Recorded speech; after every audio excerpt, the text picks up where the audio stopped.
Bonjour, c'est Claire-Lise. Voilà, nous sommes sur la première audio euh, de complément de, de descendre dans les profondeurs de cette énergie du mois de novembre en lien avec cet enseignement amérindien, les 13 mers originelles, un enseignement que nous suivons depuis janvier grâce à un livre qui nous met en lien chaque mois de l'année avec un conte amérindien et une énergie particulière. En ce mois de novembre, nous avons donc étudié le conte de la grande femme qui marche. Et sur ce podcast, nous avons eu donc le conte lu. Nous avons aussi étudié la couleur blanche et la fréquence de la lumière blanche qui va avec ce conte.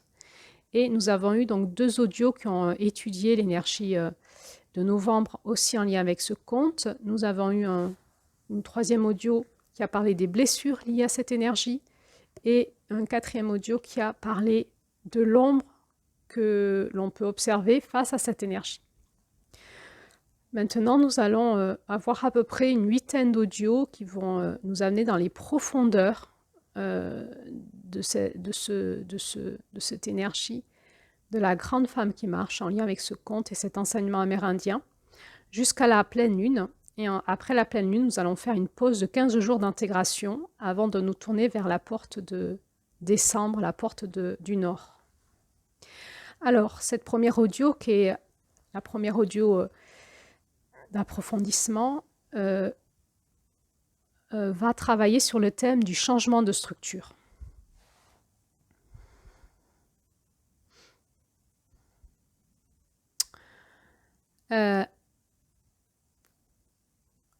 Qu'est-ce que c'est que notre structure? Certaines parlent aussi de notre personnalité.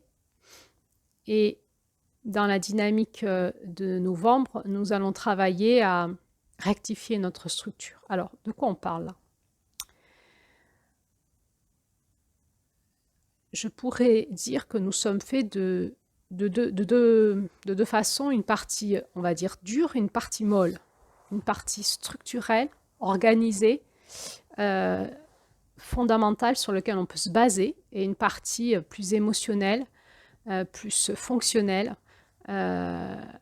qui est tout le côté émotionnel, le pensée et d'énergie qui circule, plus éphémère, sur lequel avec lequel nous profitons, nous jouissons de la vie.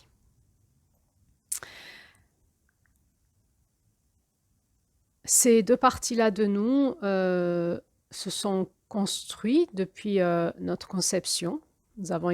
Nous sommes construits, nous avons été construits.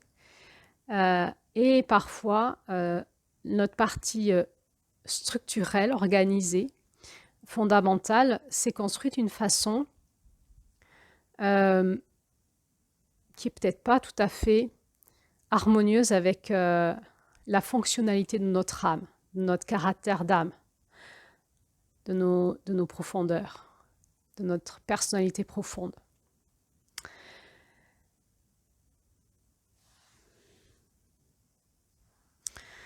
Cela va générer en nous un sentiment de conflit intérieur, peut-être aussi de double personnalité, une partie de nous plus rigide, qui se contracte dans notre corps, dans notre système nerveux, dans nos pensées, dans nos émotions, parce qu'on a aussi des émotions structurelles. Et une autre partie de nous qui voudrait être libre, qui aurait l'élan, le dynamisme, l'envie d'autre chose et qui ne peut pas s'exprimer librement dans notre être parce qu'il y a une structure trop rigide.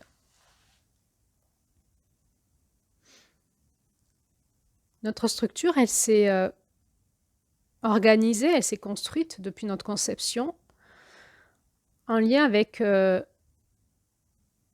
les grandes bases qui soutiennent notre vie. Donc, dans la structure, il y a les bases qui sont liées à notre ADN et à la transmission de nos ancêtres, de nos parents, de nos ancêtres.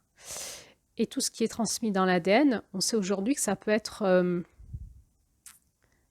modifié grâce à l'épigénétique, c'est-à-dire que l'ADN nous est transmis par les gamètes de nos parents d'une façon activée, comme des programmes qui sont actifs au moment où les gamètes en fait se fécondent et créent notre être. mais nous pouvons en permanence éteindre ces programmes et rallumer d'autres programmes qui sont dans notre ADN et qui correspondraient plus à au potentiel de notre âme.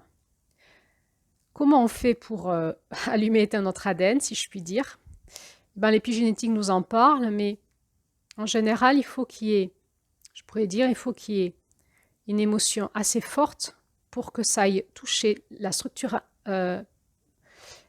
profonde de notre ADN et que ça aille remanier du potentiel. Donc, soit c'est vraiment des circonstances de vie qui font que ça va nous mettre en état de crise et on va aller chercher en nous, dans nos profondeurs, nos ressources internes.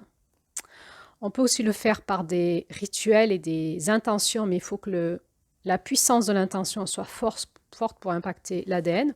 On peut le faire avec des outils de soins, on peut réactiver nos potentiels et de différentes façons. On peut le faire par la prière, on peut le faire par différentes façons.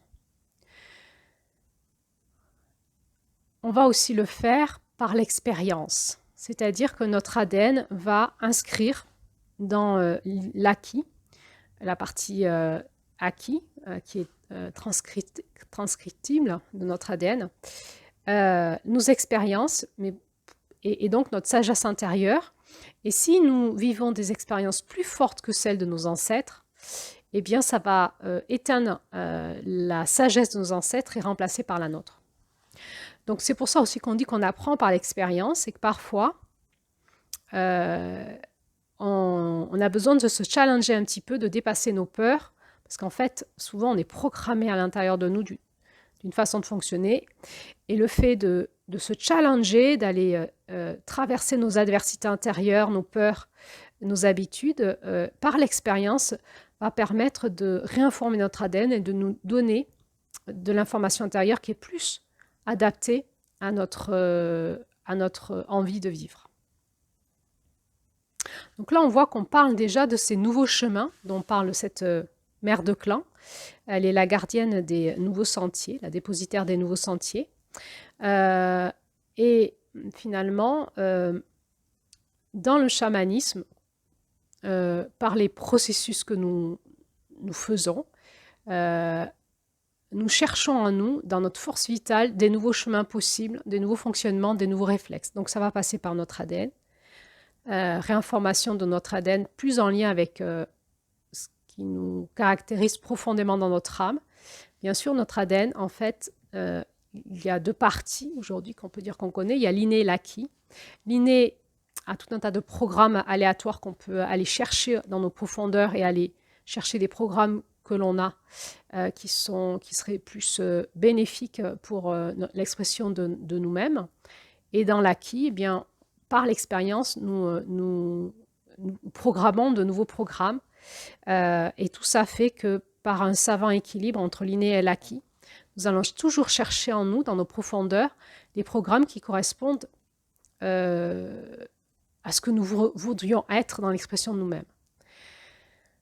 Là, on est vraiment dans nos profondeurs les plus profondes, c'est-à-dire qu'on va aller chercher l'intelligence en nous, de l'enracinement, de quelque chose qui va chercher loin en nous, dans notre puissance intérieure profonde. Et ça, c'est parce que petit à petit, par la conscience, on apprend à se rebrancher à ces espaces-là qui sont intracellulaires, qui sont dans le noyau de la cellule, que nous allons avoir accès à l'activation de notre ADN. Donc, c'est vraiment comment on fait pour retrouver une connexion intracellulaire à l'intérieur du noyau, au niveau de l'ADN. C'est toute cette reconnexion que nous avons besoin de faire pour avoir accès à ces espaces-là. Ensuite, donc, le bébé, il est conçu par ses gamètes. Ensuite, ça va donner une cellule primitive. Et ensuite, ça va donner un embryon. Et ensuite, ça va donner un fœtus, après un bébé. Puis ensuite, un petit enfant qui va grandir, avoir plusieurs étapes de vie. Puis ensuite, un jeune adulte qui va grandir, avoir plusieurs étapes de vie. Puis ça donne nous aujourd'hui. Comment on s'est structuré?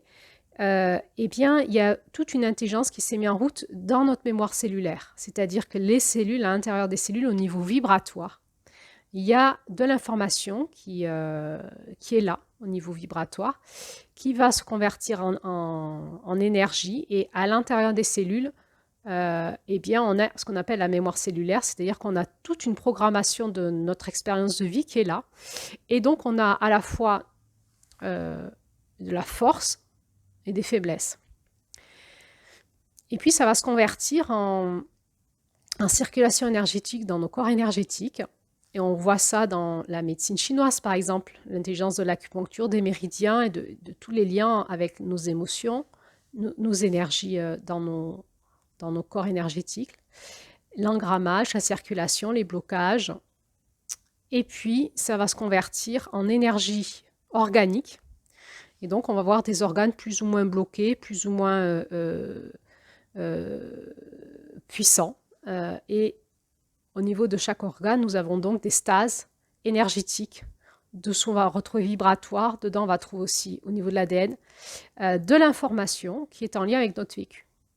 Et puis, tout ça, ça va structurer notre système nerveux, nos réflexes, archaïques chez l'enfant, puis après, chez l'adulte acquis.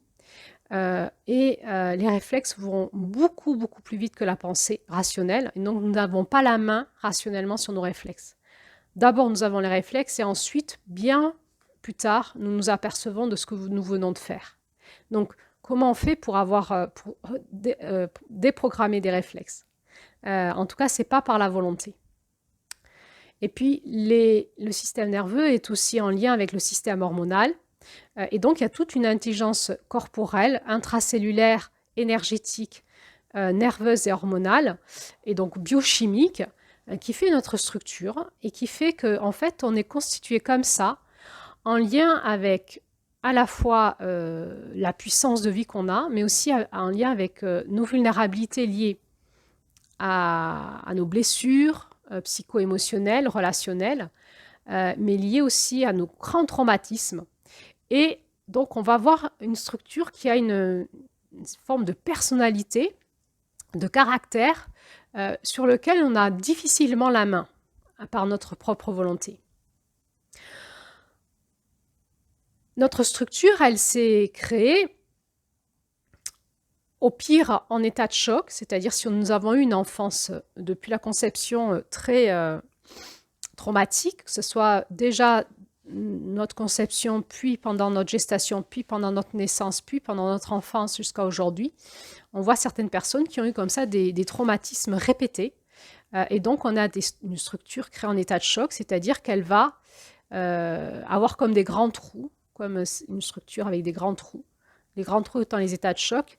Et ça va générer des clivages neurologiques, énergétiques, des blocages, des cuirasses cellulaires, et donc une façon de fonctionner qui est souvent en effondrement, en sidération, avec des personnes qui, suivant certaines situations, quand ça rappelle l'état de choc, il y a comme un effondrement de structure, la personne elle n'est plus là. Par exemple, quelqu'un qui aurait vécu des traumatismes sexuels pourrait très bien vivre dans la société, mais dès qu'il y a une notion sexuelle, que ce soit dans une pub ou dans un film ou une blague entre collègues ou avec un homme qui se présente devant elle, la personne part en état de choc. Voilà, donc notre structure, elle ne fonctionne pas de la même façon suivant les situations. Voilà, donc c'est la façon dont elle réagit à certaines circonstances de vie. Elle peut s'être construite en état de choc, elle peut s'être construite en rébellion. Donc, c'est des structures qui réagissent vivement, qui se défendent, qui sont assez agressives, qui réagissent fort. Et c'est pas pour ça, finalement, qu'on a notre âme qui est comme ça, en fait. Peut-être qu'on est malheureux de se sentir toujours en réaction, toujours agressive ou agressif, en rébellion, en provocation, en ne supportant pas toute forme d'autorité, en espèce d'insolence permanente. Et ça dépend aussi des situations. Et notre structure peut aussi s'être programmée en soumission. Malgré notre volonté, on dit oui à tout, on se sent hypnotisé, comme aspiré, vampirisé, et on n'arrive pas à dire non, on n'arrive pas à reprendre la main sur sur ce que nous sommes en train de vivre. Et encore une fois, on peut avoir ces 3 structures en nous. Suivant les situations, on va activer une structure plutôt hyper réactive, hyper tendue, hyper stressée, hein, on est en stress. On peut avoir dans d'autres situations une structure en état de choc, par exemple avec certaines personnes, et dans d'autres situations une structure en soumission. Et ça dépend de notre histoire de vie et de comment c'est programmé. C'est comme des programmes, une intelligence de programme qui est là pour préserver notre énergie de vie au mieux. Et donc, ça s'est engrammé et tout le problème, c'est que ça nous a protégé un temps, mais qu'à un moment, ça peut nous desservir. Et comment on va faire pour se déprogrammer de ça? Notre structure peut aussi parler de notre façon que l'on est en relation. Donc, on peut avoir une structure plutôt dans la relation type sauveteur, dominateur, dominant-dominé, hein, supérieur.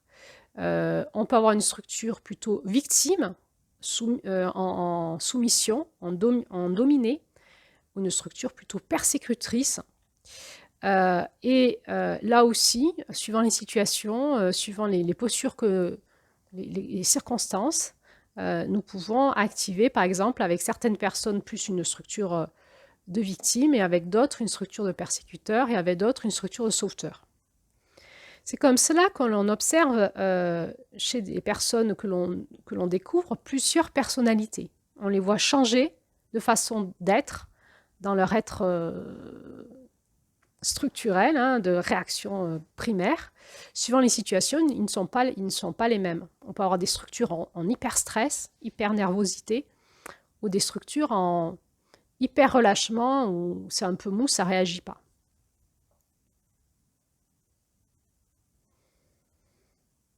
Et on a aussi une structure d'âme, c'est-à-dire une structure émotionnelle.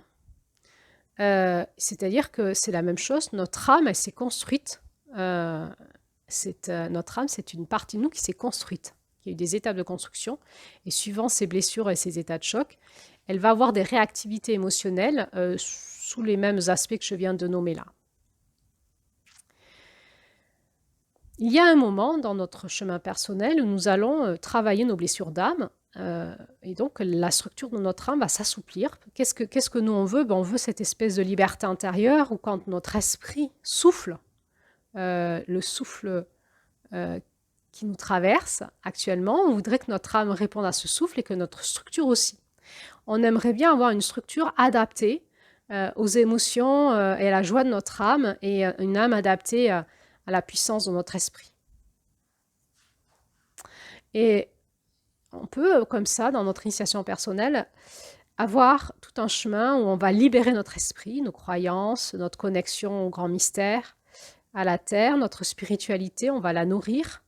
On peut faire des exercices de clarification, de nettoyage, de reconnexion, de méditation, de prière, de tout ce qu'on veut au niveau de l'esprit. Et puis, on va comme ça aussi travailler notre âme, et on l'a beaucoup fait, en tout cas, c'est la proposition des mois d'avant encore. Et donc, on va peut-être à un moment retrouver une âme un peu plus restaurée, libre d'être, et qui a l'envie de pouvoir maintenant jouir de son existence librement sur Terre, dans ses potentiels. Et on va en arriver à la dynamique de la grande femme qui marche, où on va se heurter à notre structure, c'est-à-dire nos réflexes qui sont profonds et dont on n'a pas la main dessus. Donc on va prendre conscience à un moment qu'on est comme dédoublé. Il y a comme cet aspect, surtout si on se reconnecte de plus en plus à notre être profond, à notre oranda, cet aspect lumineux. On va se reconnecter à l'amour en nous, à la joie en nous. Et puis, ça passe pas dans la matière, la structure bloque. Alors, ça peut faire quoi? Ça peut faire du stress, des angoisses, des douleurs physiques, organiques. Et on peut vraiment notre structure, elle peut vraiment se contracter, se mettre soit en état de choc, soit se contracter, bloquer, ou soit carrément s'activer en rébellion, soumission, stress, effondrement, choc, sidération, sauveteur, victime, persécuteur, dominant, dominé, etc. La grande femme qui marche, la couleur blanche, elle vient vraiment nous aider en fait à prendre conscience de comment on fonctionne et à le rectifier. Donc, tout ce qui est structurel, c'est par la rééducation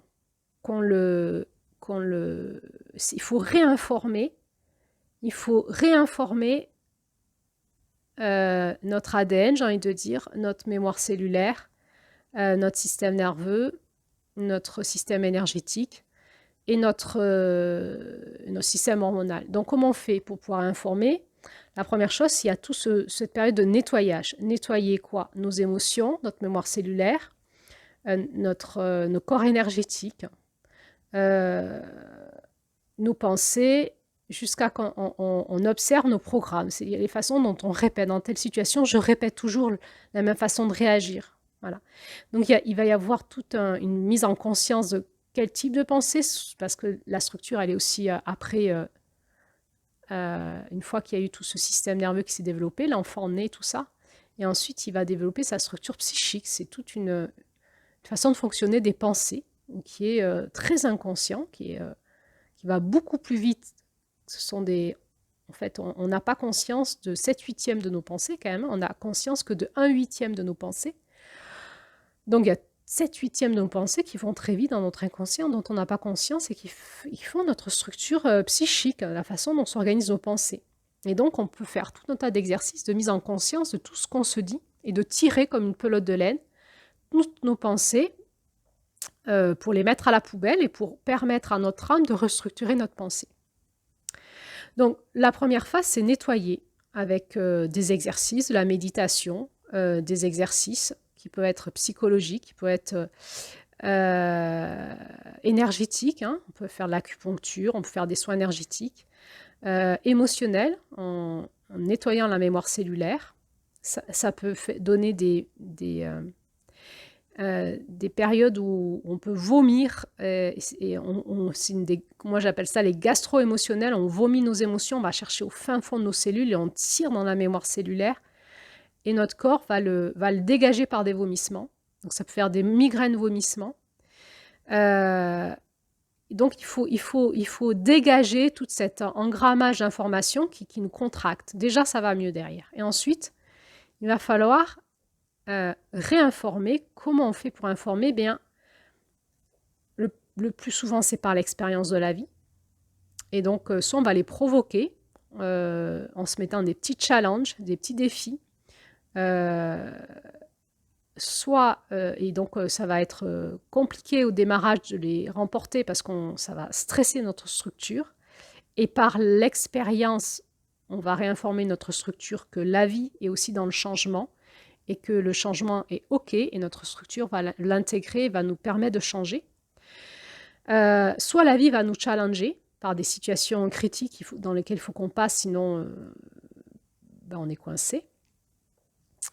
Soit on va le faire avec des techniques qui nous sont propres, thérapeutiques, mais aussi une reprogrammation en faisant du yoga, du qigong, etc., en reprogrammant notre corps par des mouvements et donc par des pratiques et une discipline personnelle, chacun la sienne.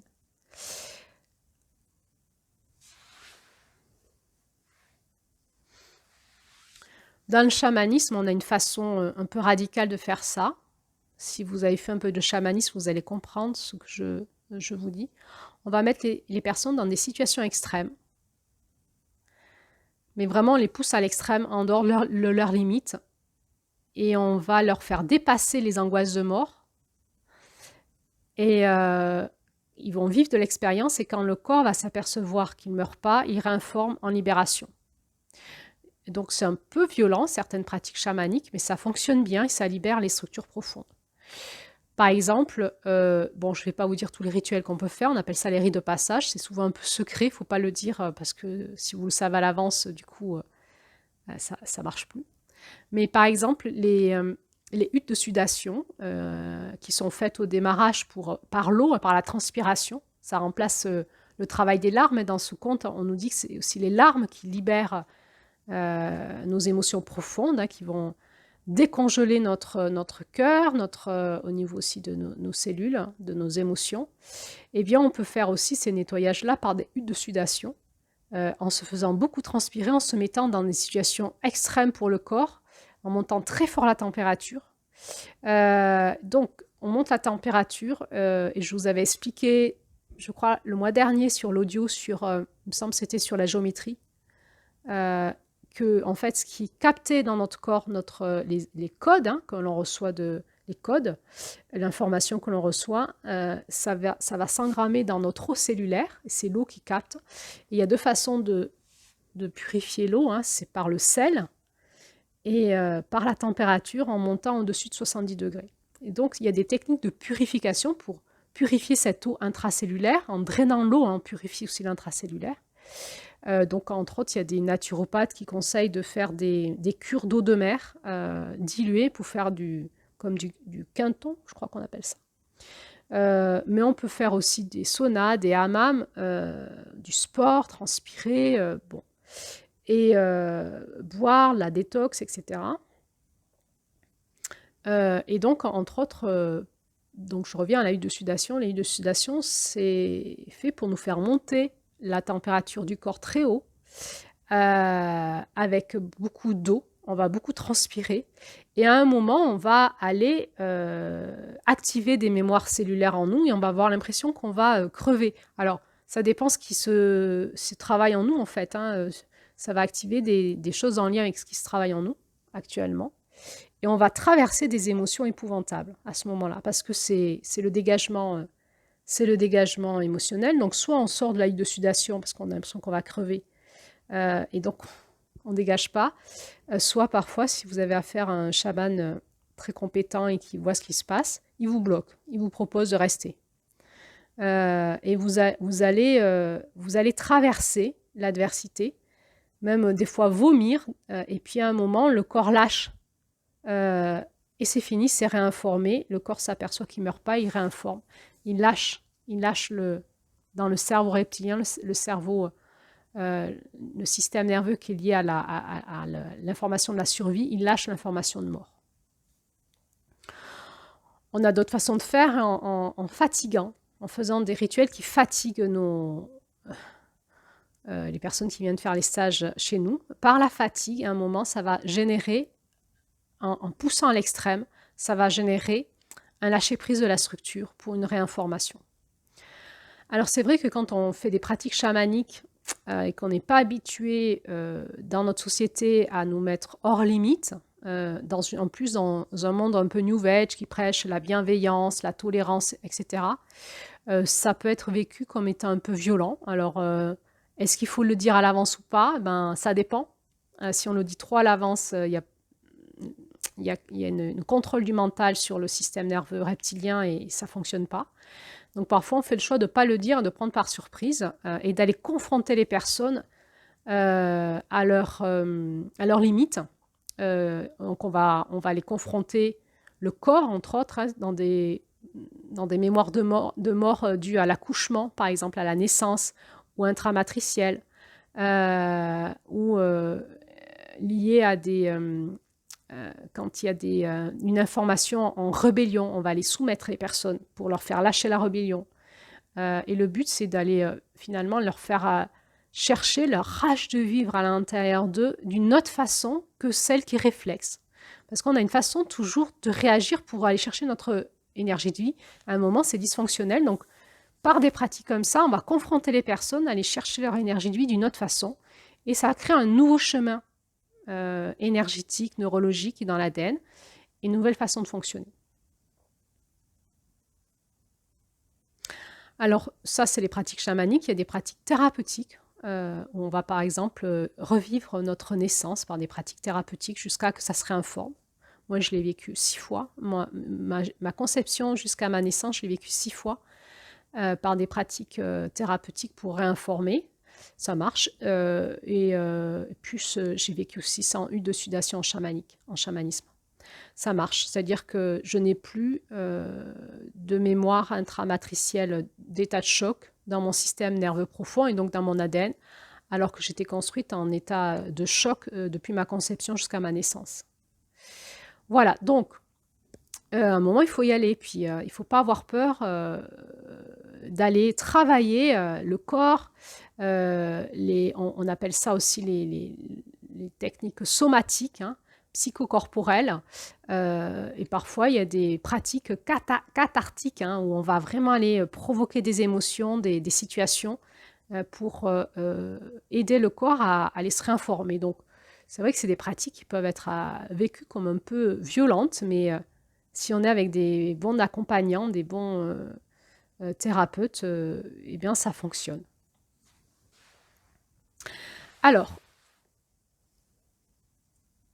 donc là, on voit qu'avec la grande femme qui marche, on travaille vraiment sur cette structure, sur ce corps, et on a besoin de trouver de nouvelles façons de faire. Donc, encore une fois, ça peut être des pratiques thérapeutiques, des rituels de passage challengeants,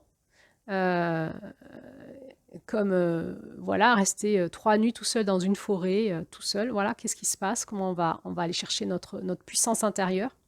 Ça peut être aussi, si on est en hyper stress, en hyperactivité, apprendre le lâcher prise, et on voit que la lionne blanche, là, elle oblige quelque part cette mère à dormir et à rien faire et à lâcher prise, hein, par une confrontation à nos pensées, à nos croyances, et par le rien faire, c'est-à-dire juste par la prise de conscience et le lâcher. Alors, pourquoi nous, on veut libérer notre structure aujourd'hui? C'est parce qu'on n'a plus besoin de fonctionner comme cela et que ça nous embête et qu'on aimerait fonctionner plus en harmonie avec notre être profond, notre lumière intérieure, notre grandeur d'âme, l'amour qui vibre en nous, notre douceur, notre féminin, et que toute cette structure qui est engrammée, qui est réflexe, qui est là en nous, finalement, elle nous enquiquine et on n'en a plus besoin. En plus, elle ne nous sert plus dans la vie. Alors, je vais vous confier une petite technique pour la repérer, visuelle. Peut-être ça marchera quand vous êtes dans des périodes de méditation, connecté à votre cœur profond, à votre Oranda. Eh bien, vous pouvez juste demander à ce que votre Oranda, votre être profond, votre être spirituel, vous montre en fait votre structure, comment elle fonctionne. Donc, par exemple, si vous travaillez sur une situation particulière qui vous met en difficulté, vous pouvez donc rentrer en méditation et demander que votre être spirituel, votre Oranda, ou cette fréquence de la lumière blanche, hein, cette grande femme qui marche qui est à l'intérieur de vous, vous montre en fait comment fonctionne votre structure. C'est comme si votre âme se mettait en recul et qu'il ne restait plus que votre structure pure. Et là, vous voyez dans vos réflexes. Et cette structure, vous pouvez juste décider de la lâcher.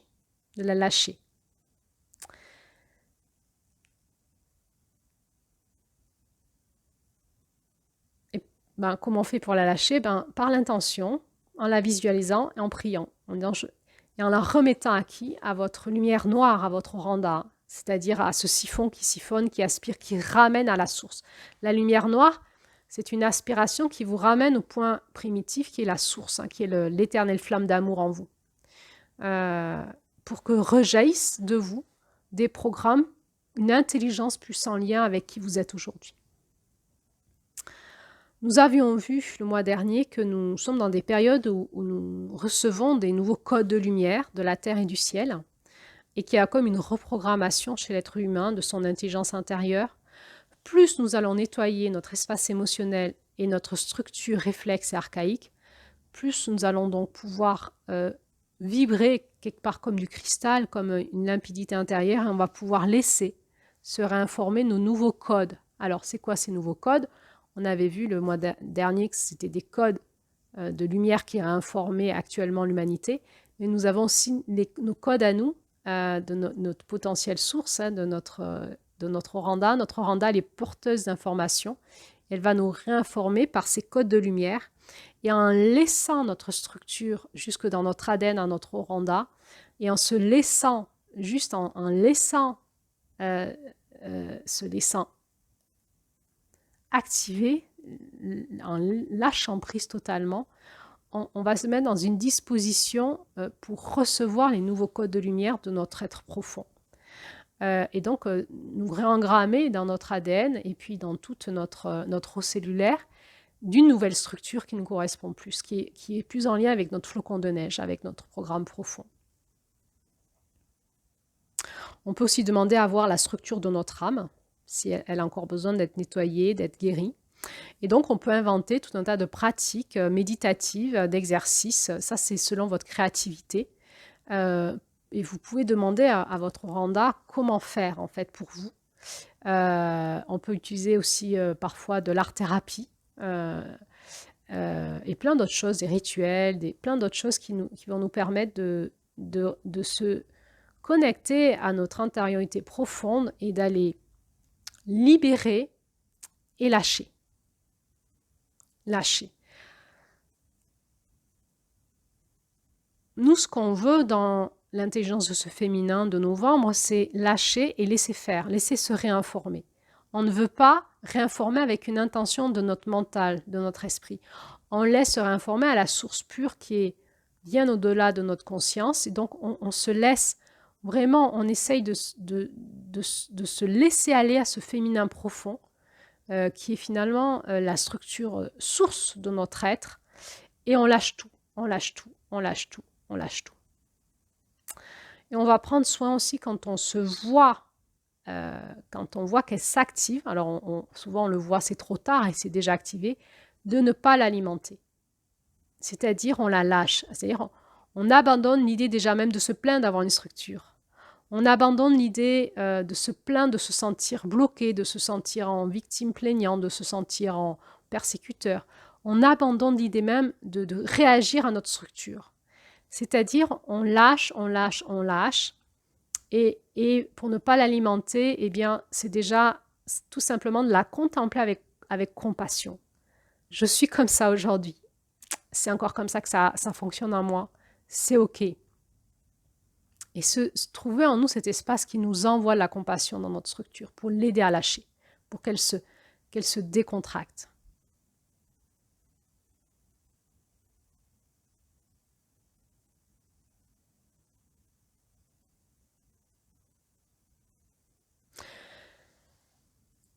Alors, c'est cet espace, hein, c'est ce compte à la fois, on est repositionné, rectifié, ça nous demande de monter en conscience, de regarder comment on fonctionne.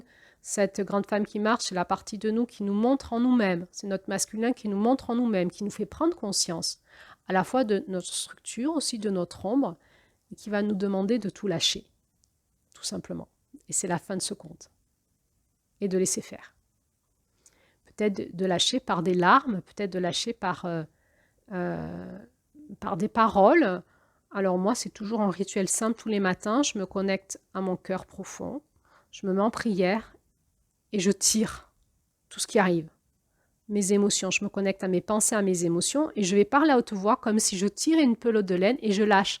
Je lâche à qui? À mon oranda et je lâche aussi à mon équipe de lumière qui est autour de moi. Parce qu'on n'est pas seul, il y a notre oranda à l'intérieur de nous et on a tout un tas d'équipes de lumière autour de nous. Et ça dépend à qui vous connectez quand vous priez, qui c'est que vous convoquez dans votre prière. Et je leur lâche. Mes émotions, mes pensées. Alors, et puis souvent, quand je reste à l'écoute, ils me font travailler. Ça me fait travailler mes pensées. Il y a cette lumière blanche qui me montre. Hein, regarde, par exemple, si je sens une contracture dans l'estomac, des fois, on me montre, regarde, qu'est-ce que tu ressens comme émotion, quelles sont ces pensées qui sont là. Et je les dis à haute voix et je les lâche, et je les lâche, et je les lâche, et je les lâche. Et je demande à être nettoyé tout ça, je demande à lâcher, je demande à le renouvellement, la purification, le renouvellement de mon esprit, hein, pour qu'il se libère. On a vu dans ce conte qu'il y avait cette notion de Quetzal, hein, de notre esprit qui a besoin d'être libre, d'être libéré de notre prison intérieure. Et puis parfois, je sens que c'est dans mon âme, je demande la libération de mon âme. Et des fois, je sens que c'est dans mon corps, je demande la libération de mon corps.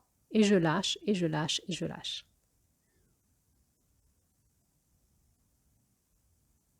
Donc, il y a quand même une partie qui va nous demander de faire. la première partie du compte. La deuxième partie, c'est le lâcher-prise. Donc attention à pas trop faire non plus. Donc on peut avoir des techniques. Moi j'ai d'autres techniques, j'ai des techniques vibratoires où je peux aller travailler les différentes structures et réinformer au niveau vibratoire. Mais attention de ne pas tomber dans un excès de masculin, un excès de faire. Ça ne marche pas. Il faut qu'on arrive aussi au lâcher-prise, c'est-à-dire renoncer à faire à un moment. C'est nous en remettre à plus grand que nous. Mais c'est pas je lâche, on verra bien. C'est vraiment je lâche à plus grand que moi. Comme un sucre qui fond dans l'eau. Je m'abandonne au grand mystère, je m'abandonne à mon oranda, je m'abandonne à la terre, à la vie, à l'amour. Et je fais un acte de foi et de confiance. Et je lâche. Et je n'alimente pas. Dès que je vois que ça revient, je lâche. Voilà. Alors, ce qui va se passer derrière, dans quelques jours, semaines ou mois, ou parfois années, quand notre structure elle est en hyper stress, hyper rigide, des fois, il nous faut du temps. Mais à un moment, on va vivre ce qu'on appelle un effondrement de structure. Ça peut durer quelques heures, quelques minutes, quelques heures, quelques jours, 3 semaines, souvent pas plus. Après, il y a des périodes de notre vie où ça peut durer 1-2 ans. Là, c'est quand vraiment on fait un gros lâchage de structure. C'est souvent les périodes de burn-out ou de maladie. Qu'est-ce qui se passe quand on lâche la structure? On sent un écroulement, on va beaucoup pleurer. Alors là, c'est les émotions qui sortent, on ne sait pas d'où. Hein. On est très fatigué parce que ça ébranle beaucoup. Et surtout, on est perdu dans notre tête, on est perdu dans notre corps, on se sent excessivement vulnérable. On a l'impression qu'on part en dépression, qu'on part en folie. On peut avoir l'impression qu'on devient fou parce qu'on n'a plus de structure en fait, ni psychologique, on sait plus, les émotions réagissent bizarrement. Et il faut quand même se dire à ce moment-là que c'est un bon signe. On est en train de s'écrouler dans les pas de la lionne blanche. Il faut juste prendre beaucoup soin de nous sécuriser au maximum et laisser faire le processus. On peut s'aider à ce moment-là par des traitements de fleurs de bac ou élixirs minéraux ou d'autres choses dont les naturopathes ont le secret ou les herboristes pour aider notre structure intérieure le temps que ça passe, parce que ça peut vraiment faire très peur, on se sent très très mal à ce moment-là. On peut se mettre en arrêt maladie le temps de 3 semaines, le temps que ça aille mieux, que ça passe. Mais c'est pas pour ça qu'on est en train de devenir fou ou de partir en dépression. Ça fatigue beaucoup. Et il faut, dans ces moments-là, dormir, parce que le système nerveux se réinforme par le sommeil.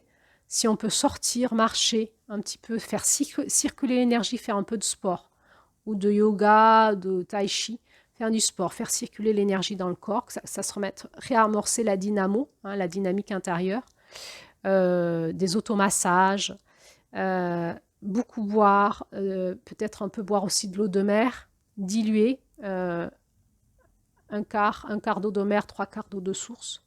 De l'eau de mer qu'on achète sur Internet, c'est de l'eau de mer pure, hein, pas polluée. Hein. C'est pas de l'eau de mer que vous allez chercher vous-même. Ou du quinton, ou tout ce qu'on trouve en naturopathie qui aide à la détox, mais surtout, quand ça lâche, en fait, il faut beaucoup dormir. On est des périodes où on ferait 2 heures, 3 heures de sieste la journée. Il faudrait beaucoup dormir la nuit. Il faut lâcher les émotions et s'accompagner au mieux là-dedans et faire confiance au processus. Voilà, c'est des moments peut-être où on a besoin de calme et de prier aussi, parce qu'on est quand même assez angoissé. Et du coup, ce qu'il faut, c'est laisser purger, laisser s'écrouler et essayer de se reconnecter le plus à notre fréquence source, à notre âme, à ce qui nous met en joie et laisser la réinformation se faire. Voilà. Voilà ce que je voulais vous dire sur le changement de structure. Et donc, ça va générer un changement de personnalité. C'est-à-dire finalement, après ça, notre structure énergétique, émotionnelle et archaïque dans le système nerveux va se transformer, va s'assouplir. va être plus sympathique, notre âme va être plus libre de s'exprimer et tout d'un coup, on va vraiment changer de caractère, un petit peu, beaucoup. Et c'est ce qu'on appelle aussi faire des changements d'identité. Il y a un avant, un après. Et c'est une période propice, hein, qui va souvent générer chez nous un changement de roue. C'est pour ça qu'on le met à la fin de la roue, en novembre. Il y aura un décembre, et puis après, pouf, on change de roue, on est en janvier, et ça fait une 13e ère, hein, c'est-à-dire une renaissance totalement dans notre être.